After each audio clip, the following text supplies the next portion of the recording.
A big thing that people are waking up to nowadays is that of the spiritual narcissist, the fake guru consciousness. And this old dense energy comes from the old paradigm, which is a general way of speaking to the paradigms, belief systems of control and manipulation that have existed on this planet. Now, a lot of people are waking up as we're moving into the age of Aquarius, as we're moving into the golden age, or simply a new paradigm of consciousness expansion on this planet. And people are waking up to these control tactics and manipulation inside of their relationships in ways that you may not consider to be as generalized as when you're looking up videos, for example, on empaths and narcissists. This is a very specific type of narcissistic quality in individuals that is related to the spiritual ego. The spiritual ego is an quality that develops when one is overly attached to the idea of being special. Because when you are more special than everyone else, in a way, it puts you on a higher level.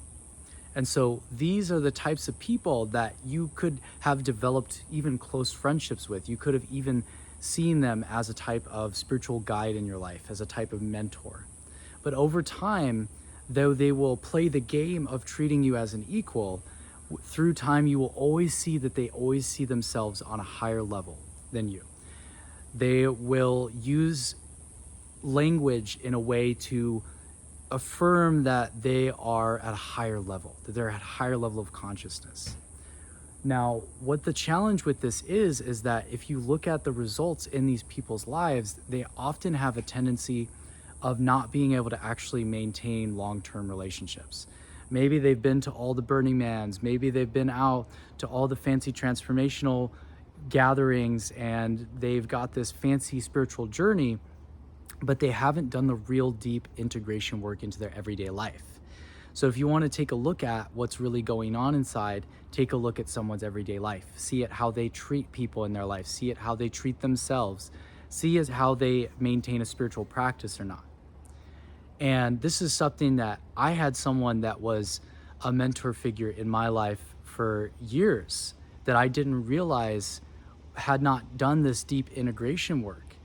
And in their everyday life, they were not able to fully take care of themselves. They were not able to maintain healthy relationships. And continuously, I went through this pattern of being roped into this person's web through giving them my power in trying to participate in the narrative that they were creating. I always, and this is how you give your power away, by the way, is that you look up to them.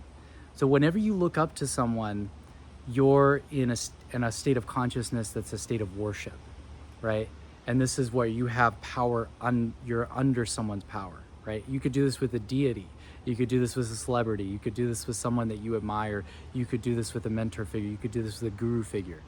And this is actually the distortion that a lot of people are waking up to, where of that dark side of the cult, right? Is where people look up to this person thinks they're the reincarnation of Jesus or the reincarnation of whatever, or whatever spiritual ego that they've created to be the one and only Messiah or saint or special person or born with certain special gifts, or somehow it's the spiritual ego wants to believe that they're more enlightened and more special than everyone else.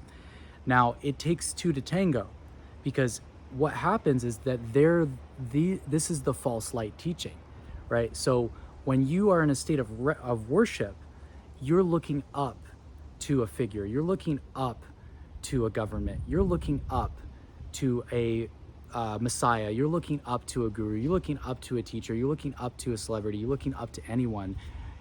You have to be down here to be looking up to them. On the spiritual plane, we're all equals. All right, we are all equal sovereign divinity fractals of God consciousness. There is no competition in the spiritual plane for your position in the universe. You are a unique and beautiful God spark of creation. Okay, and this is what I believe the true masters are trying to teach us. is how to live in a truly embodied, humble yet empowered, perfect balancing of these cosmic metaphysical principles of consciousness in our life, to be self-realized, to be self-actualized, to awaken our consciousness. And what you will find is that true gurus, true teachers, are always leading you back to that. They're always leading you to your inner compass. They're always leading you to your own guidance. They're always leading you to the God within you. And that is really what the guru is God within, is the teacher within ourselves. So any external guru is just there to help awaken the guru within. So then their words of truth and resonate within something within you. And I once sat with a teacher that inspired me. It was a puja, and he said, he was speaking to Christ, right? And saying that Christ wants to walk with you. The master wants to walk with you. He's speaking to the Christ consciousness, the awakened heart, the God consciousness within us. And not the person, but the energy, right? It wants to walk with you until you can walk in him. Meaning these teachings, these teachers are here to walk. We're meant to walk together so that we can realize what is within us, and we can walk in the way that they are showing us that we can walk in our own path. And that really resonated with me, because I think that's what is coming out a lot with people, seeing that it takes two to tango, right? In order for you to be giving your power away, these people need to be above you so that you're looking up to them. And the most extreme version of this is these cults that people are coming out of, like selling. You have to give up all of your belongings and basically sell yourself over to this external authority so they can show you the way, right? So they can save you, right? These guys are, the spiritual ego is the savior complex, trying to save everyone, but in the way of them being the one saving you. They're this one with the special Messiah superpower, Superman. Like that's the epitome of the ego, right? Is envisioning themselves as this special superhero that's here to like save everyone. Because if you constantly need a savior, right, there has to be a victim for you to be the savior, right? If there's no one to be saved, where's all your self-importance going to be propped up on? Suddenly you're not that important, right? So that's what true spiritual integration work shows us, is to not prop up our ego's self-importance on those things, to place our sense of self-worth onto the foundation of source within ourself, right? And not how everybody else sees us, and not on this important role that we play for everybody else so that we can be this special thing, right? That is just totally the game of the ego. And there's nothing wrong. There's an integrated version of the ego and there's a splintered version of the ego. And particularly the spiritual narcissist is living in a splintered version of their ego. And it's often has to do with childhood trauma. It often has to do with things that they cannot look within themselves, because what you'll find with these types of people is they cannot take responsibility. It's always everybody else's fault. They're either the eternal victim of God did this to them, or other people did this to them, or it's, they were cursed in some way, or, something. It's always that, or it's they're the special savior of the planet. They're the one with the answers. They're the one with the gifts.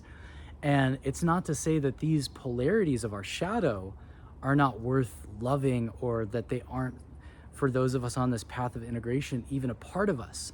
But here's the way of taking our power back, right? Is to recognize that these people appear in our lives to bring us into our power, to help us see our own shadow. So it's not just about psychic shielding yourself.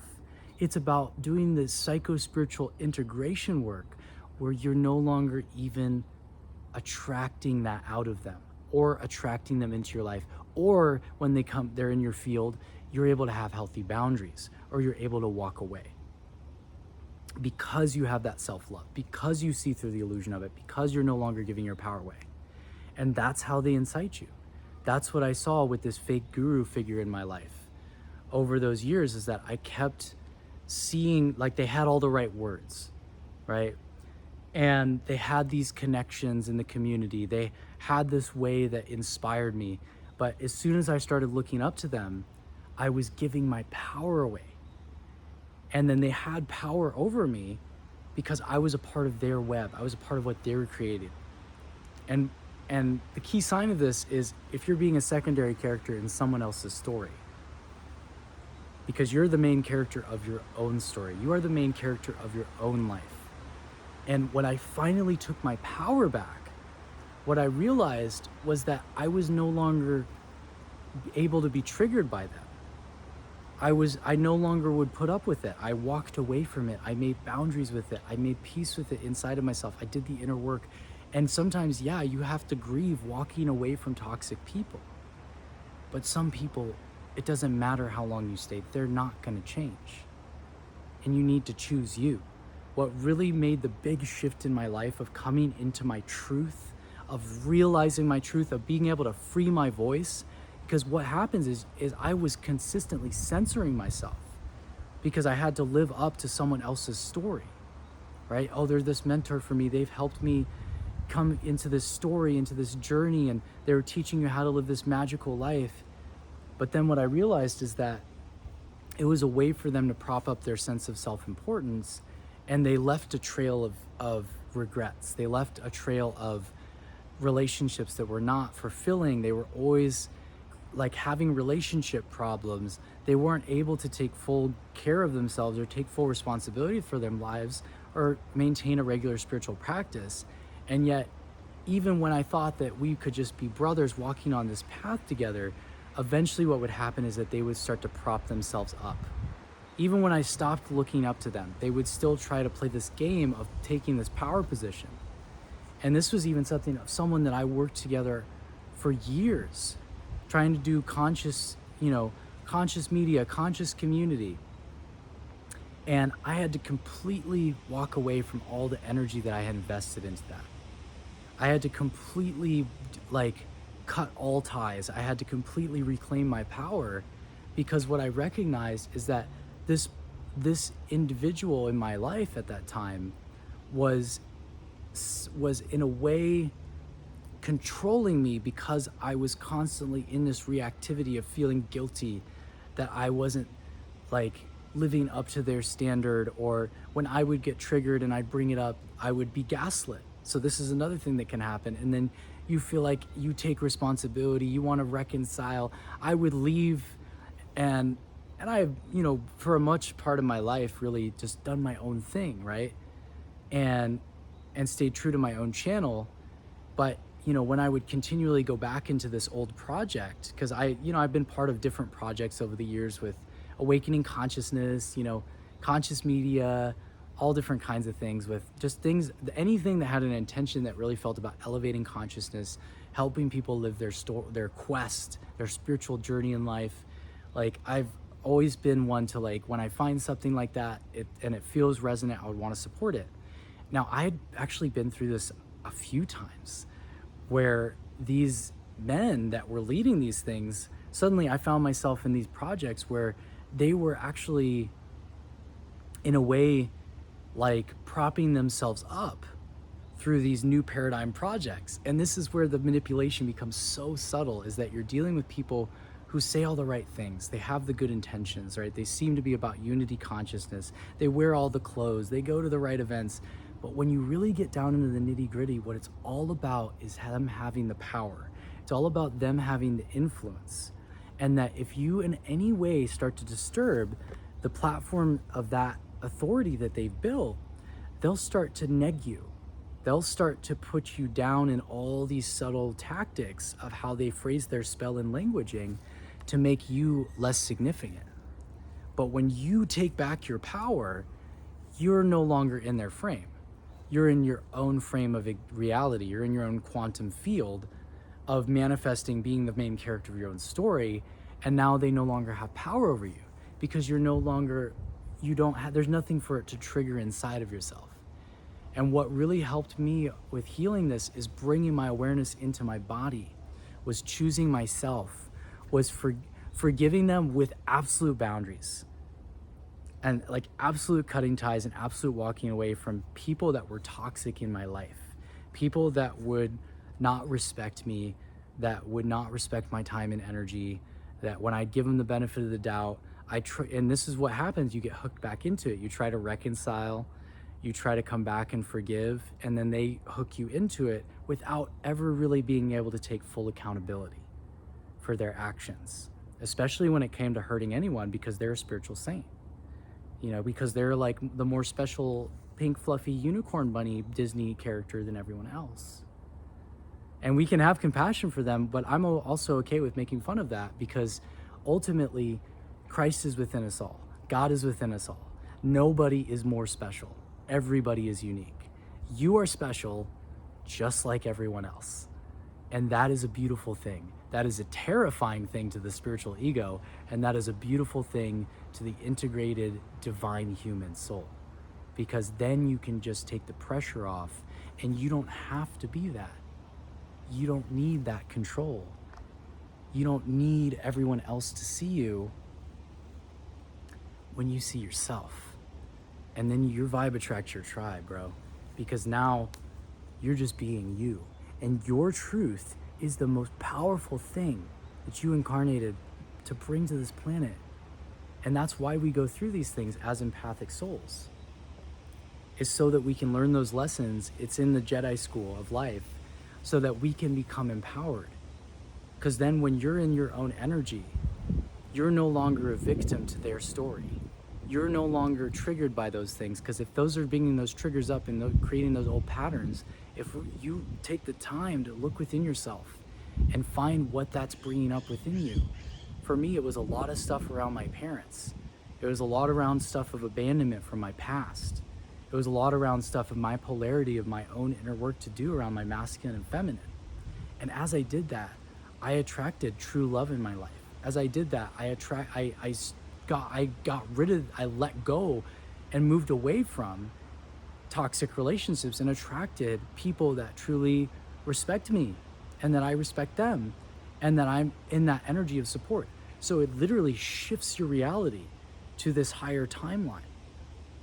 So it's not just about shielding yourself, it's about the inner excavational work of healing ourselves, of why we allowed that to happen, or why we attracted that, or why we let it continue, or why we were in it, and not judging ourselves, but really like having compassion for ourselves while also taking responsibility for our own energy. Because then you're no longer a victim. You're no longer the side character in their story. You're the main character in your own story, living in your own lane as a direct channel, conduit of higher energy to come into expression. Because that's what that old paradigm wants, is for them to be the middleman between you and your success. They want to be the ones that take all the credit. And you can just see these people. They're like, they pretend to be super round table, but they're actually alpha, and they talk about themselves all the time. It's all that they can talk about is themselves and how cool they are in their project and this, and just watch for it. And as soon as you learn the signs of these things, this is a real thing in the festival and conscious community. I've been around the block, okay? Like, I've seen it. I've gone to the festivals. I've gone to different spiritual communities. I've lived off grid. I've traveled around for like the past 10 years. And I would not be coming on this camera talking about this stuff if I hadn't experienced it firsthand, and wanted to help bring to awareness tools that we can use in order to navigate these things. Because whereas I'm not here to be your savior, I do live in the prayer of may all beings be free, because I believe that the true savior is within yourself. So save yourself. You are the save yourself. Peace. Thank you for tuning into these multi-dimensional and also really grounded and practical transmissions. If you enjoy, please leave a comment. Maybe you have an experience that would feel right for you to share, that may be a reflection to support someone else along their journey. And if you haven't already, please subscribe and hit that bell notification if you'd like to be notified of future videos to help you expand your consciousness.